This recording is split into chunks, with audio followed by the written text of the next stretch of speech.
Salve povo, aqui é o Zelota, de volta com a quinta e última parte desta mini saga da origem da Romênia. Bom, neste vídeo nós vamos ver a história de Estevão o Grande, foi um grandioso voivoda da Moldávia. Vamos ver também a história do período do domínio otomano. Também teremos a fundação do Principado da Transilvânia. Vamos ver também Miguel o Bravo, foi o cara que conseguiu unificar os três principados que faziam parte dessas regiões que vieram a formar a Romênia moderna. E para encerrar, vou falar só brevemente aqui da Guerra dos 15 anos entre a dinastia dos Habsburgos, dos austríacos, e os otomanos. Bom, mas você percebeu, eu não estou com a voz meio prejudicada, eu estive aí doente no fim de semana, nessa parte do feriado, dia 2, pra cá, e ainda estou me recuperando, mas como ainda dá pra falar, então estou fazendo esse vídeo pra vocês. Bom, mas então bota o like e compartilhe quem gosta desse tipo de conteúdo. Para quem chegou agora, sejam bem-vindos. Eu trago conteúdo aqui no canal de Antiguidade e Idade Média. Os de hoje eu vou até ultrapassar, vou falar até um pouco da época da modernidade. Mas todos os conteúdos estão lá na minha videoteca, é só vocês irem lá nas playlists, está tudo organizado por vários temas. Me sigam nas minhas redes sociais, no Instagram, Robozelota, e no Facebook, os links estão aí embaixo na descrição do vídeo, para vocês ficarem sabendo quando os vídeos forem postados. Inclusive o último aí deu problema, mas meio parte culpa do YouTube, meio parte minha culpa também. Depois eu explico isso aí no final do vídeo. Também tem a nossa área de membros, que é o Acampamento Zelota, onde vocês vão ter acesso a um conteúdo exclusivo, coisas que eu não falo aqui na área aberta para o público, eu falo para os membros do canal. Tem gente que reclamou que eu deixei de falar disso, daquilo, outro, porque eu não falei aqui, deixei de falar aqui, mas lá eu falei, certo? Então, você pode se tornar também um patrocinador do canal, ajudando aqui financeiramente para que eu continue fazendo vídeos no YouTube. Bom, vídeos todas as quintas às 20 horas, sempre com metodologia ortodoxa, com muitas imagens, muito conteúdo sem enrolação. Bom, então eu vou começar aqui já com Estevão o Grande. Vou fazer um vídeo um pouco mais curto, até por questões aqui vocais. Então vou começar com Estevão. Bom, Estevão foi um grande voivoda que governou a Moldávia e foi por um período muito longo, foi o mais longo da história. Não houve ninguém que teve um período tão longo, foram 47 anos de governo, que voivoda era governador. Então ele governou ali de 1457 a 1504. Foi considerado o melhor voivoda da história da Moldávia, e que era muito incomum, um voivoda ficar tanto tempo assim no cargo. O Estevão ele é considerado um grande estadista e um militar de muito sucesso. Esteve presente em 50 batalhas, e dessas 50 batalhas ele foi derrotado em apenas duas derrotas em 50. Parece aqueles cartéis de lutadores de boxe, de MMA, etc, Mas é que é difícil o cara chegar a 50 lutas, Mas enfim. Bom, então cada vitória que o Estevão tinha, ele construía um santuário. Então, como foram só duas derrotas que ele teve das 50 batalhas, ele construiu 48 santuários, entre igrejas e mosteiros. E aí tinha um estilo arquitetônico único ali daquela região da antiga Romênia. Bom, a maior vitória de Estevão foi na Batalha de Vaslui, em 1475, que aconteceu entre a Moldávia e o Império Otomano. Segundo reza a lenda, o próprio São Jorge desceu e ajudou ali os moldávios contra os otomanos. Bom, depois dessa vitória, o Estevão I ele vai construir o mosteiro de Voroni, e foi depois também homenageado pelo Papa Sisto IV, que deu a ele o título de Versus Christianae Fidei Atleta, e traduzindo do latim para o português seria o verdadeiro campeão da fé cristã. Bom, depois que o Estevão faleceu, o Império Otomano acabou ocupando a Moldávia, mas não transformou a Moldávia num principado, mas sim em um estado vassalo ali durante o século XVI. Bom, com relação a esse período otomano, que é o que a gente vai ver agora, como é o segundo tópico, a expansão do Império Otomano aconteceu ali atingindo o rio Danúbio por volta de 1390. O Império Otomano, os otomanos invadiram a Valáquia e eles vão ocupar a região de Dobruja 5 anos depois, no caso 1395. Né? Para quem viu ali o vídeo 2 ou o vídeo 3 que eu falei sobre Dobruja, que era uma região histórica que fazia divisa entre a Romênia e a Ucrânia. Bom, então a Valáquia, por conta dessa ocupação dos otomanos, né, acaba se tornando um reino vassalo e teve que pagar tributos aos otomanos a partir de 1417. Já a Moldávia teve essa ocupação em 1416, justamente quando o Estevão I faleceu. E aí esses dois principados, como mencionei, eles não vão ser anexados como províncias otomanas, mas vão ficar ali com a obrigação de pagar os tributos anuais e também servir soldados ali para o exército otomano sempre que os otomanos entrassem em alguma guerra. Né? Isso vai, claro, vai ser uma coisa que vai dar aquela confusão entre o Vlad Drácula e o Maomé II. É só para dar uma sequência breve aqui do que eu falei no vídeo anterior, já que eu encerrei o vídeo falando sobre o Vlad Tepes, o Vlad III, ou Vlad Drácula, como nós chamamos, está certo, é porque Drácula significa filho do dragão, né, que o Vlad II era o Vlad II Dracu, né, que era dragão. E então o Vlad Tepes, ele, no caso o Vlad Drácula, para ficar mais fácil, ele deixou de pagar esses tributos, né, que ele passou 5 anos sem pagar tributos, e aí o Maomé foi cobrar, né, com os juros desses tributos. Digamos que eram 1000 ducados por ano, mais ou menos isso. Então ele foi cobrar pelos 5 anos, os 5.000, e aí ele mandou uns emissários na corte da Valáquia do Vlad Drácula, e o Vlad ele manda os emissários tirarem seus turbantes. E os emissários falaram: mas você foi criado, né, lá na corte otomana, você sabe que é nosso costume, nós não devemos tirar os nossos turbantes. Ele fala: mas vocês estão na corte da Valáquia. Ele fez aquilo para provocar mesmo, né? E aí mandou pregar o turbante na cabeça desses emissários e mandá-los de volta. É claro que todos faleceram, né, devido a ter um prego cravado na cabeça, né? Então esses corpos são enviados lá como já isso era uma provocação, né, de guerra mesmo. Essa questão de você agredir ou acabar tirando a vida de um emissário é uma coisa muito séria, né? O emissário deveria ser intocável.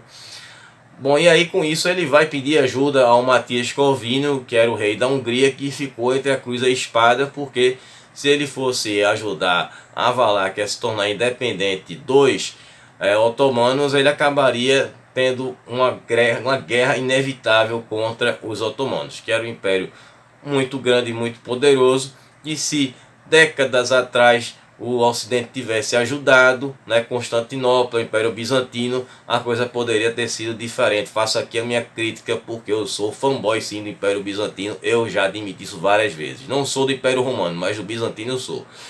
E aí nós vamos ter essa questão que vai acabar se tornando muito pior no futuro, que vai ser com essas invasões otomanas pelo Ocidente. É que o Maomé II ele tinha a pretensão de fazer o que Alexandre o Grande fez, só que ao contrário, já que Alexandre o Grande conquistou o Oriente, ele vai em direção ao Ocidente. Prometi que ia falar pouco, mas estou falando mais que eu devia.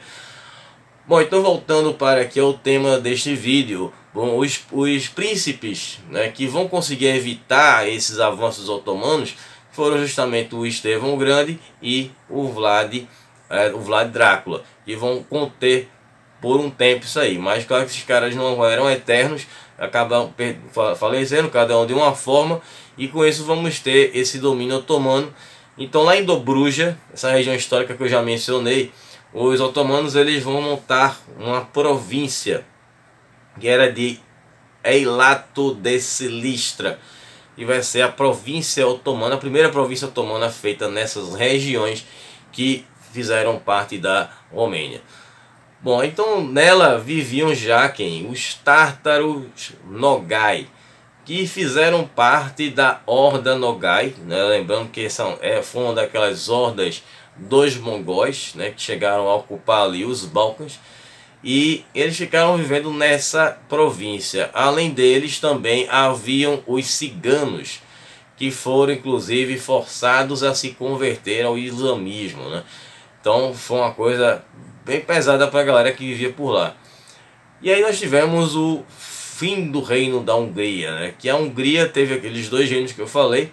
Primeiro vai acabar nessa batalha, que foi a Batalha de Mohacs, que aconteceu em 29 de agosto de 1526, onde os otomanos eles vão aniquilar o exército húngaro, e o rei húngaro, que era o Luís II, acabou falecendo afogado em um rio. E aí o reino húngaro acabou nessa época, e depois ele vai ser restaurado mais na frente, que é o que a gente vai falar justamente aqui nessa parte do período da Transilvânia. Bom, aí em 1541, a Península Balcânica e o norte da Hungria, que foi o reino da Hungria, vão se tornar províncias otomanas. Já com relação a Valáquia, Moldávia e Transilvânia, elas vão continuar ali na situação de vassalos, né, ou vassalos, né, que eram principados, né, bom, enfim, vão contar como vassalos dos otomanos. E aí eles vão ter até uma certa autonomia até o século XVIII, e tendo ali também uma certa independência. Bom, agora com relação ao Principado da Transilvânia, eu vou me alongar um pouquinho aqui também nessa parte, porque eu tenho que explicar algumas coisas para não ficar confuso ou ficar uma coisa meio solta. Bom, quando o Reino Húngaro acabou, em 1526, a Transilvânia era governada por um voivoda chamado João Zápolya. Então, quando teve esse fim da Hungria, já estava sendo ali negociado com os Habsburgos, essa dinastia austríaca, a restauração do reino da Hungria, porque a Hungria sempre foi ali um reino que protegia a Europa Ocidental de uma invasão otomana. E aí, nesse debate todo, houve uma disputa entre o João Zápolyi e o Fernando da Áustria, que era um arquiduque austríaco. E aí eles dois vão ter apoios. No caso do João, ele vai ter o apoio da população lá da Transilvânia e de políticos importantes de lá e do exército. Já o Fernando I, ele vai ter um apoio de uma galera que tipo não tinha tanta influência lá na Transilvânia, que daria essa força para ele. Além do mais, o João Zápolya ele vai ter o apoio dos otomanos, né, tendo ali depois o Suleiman, o Magnífico, ajudando inclusive o filho dele, que eu vou falar isso mais na frente, já estou dando spoiler. O Fernando depois inclusive vai se tornar imperador, né, do Sacro Império Romano Germânico ali como Fernando I. Bom, então vamos ter essa disputa entre o Fernando I e o João Zápolya, que depois vai se chamar ali João I. O João ele queria refundar o reino da Hungria, mas esse reino da Hungria ele seria um estado vassalo dos otomanos. E vai até acontecer essa divisão. Ele vai ter o apoio lá do Suleiman, né, o Magnífico, e aí vai acabar dando muito ruim, né, para o João depois. E aí vai ser fundado esse reino da Hungria Oriental, né? A Hungria vai ser dividida em duas partes, né, depois até em três, sendo que a parte da Hungria, chamada de Hungria Oriental, vai ser um estado vassalo dos otomanos, e essa Hungria Ocidental, que tinha como capital Budapeste, que foi a capital do antigo reino da Hungria, na verdade não era nem Budapeste, chamava-se Buda ainda o nome da cidade, que ficou ali para o lado do Sacro Império Romano Germânico, né, com os Habsburgos. Então esse reino da Hungria Oriental vai durar de 1538 a 1570. Então vamos ter essa disputa entre o João e o Fernando I, que para o Fernando vai ter ali um efeito colateral muito grave, que foi o cerco que aconteceu em Viena em 1529. Esse foi o primeiro cerco otomano em Viena. Só para lembrar ou constar aqui no caso, que Viena era a capital do Sacro Império Romano Germânico. Vocês viram quão sério foi a situação. Mais uma vez reiterando, se tivesse ajudado Constantino, paleólogo, né, poderia ter sido diferente. Bom, e aí o que aconteceu? Os otomanos depois vão fazer um segundo cerco, isso claro mais na frente, só estou fazendo um acréscimo aqui na história, que vai ser um cerco, o segundo cerco foi em 1683, sendo Viena cercada pelos otomanos, o Grão-Vizir que comandou esse ataque, sendo ali o Viena salva pelos poloneses que chegaram com a sua cavalaria de lanceiros, que eram os Hussados Alados, aquela cavalaria maravilhosa com aquelas asas nas costas, belíssimas. Claro que aquilo ali não era usado nas batalhas, acredito, mais em cerimoniais, né? Bom, enfim, eu descobri até essa batalha em uma música de uma banda de heavy metal chamada Sabaton. Se tiver curiosidade, eu vou deixar depois na descrição o link que tem um vídeo feito aí por um fã que tem cenas de um filme com a música contando essa história com legenda em português. É heavy metal, mas não é tão pesado não para quem não é fã de heavy metal. Mas enfim, quem quiser ver, vê, quem não quiser não assista. Mas vale a pena. Bom, então o João, ele faleceu no ano de 1540, é o João I. E aí o Suleimão Magnífico, ele vai ir até a Hungria, essa parte oriental, para proteger o trono do filho do João, que também se chamava João, que era o João Sigismundo Zápoli, vai ficar conhecido como João II. E aí em 1570 o reino da Hungria acaba e vai ser fundado o Principado da Transilvânia. Foi feito um tratado entre os dois lados, no caso do João II e o Sacro Imperador Romano Germânico, que era o Maximiliano II. Foi o Tratado de Espeia.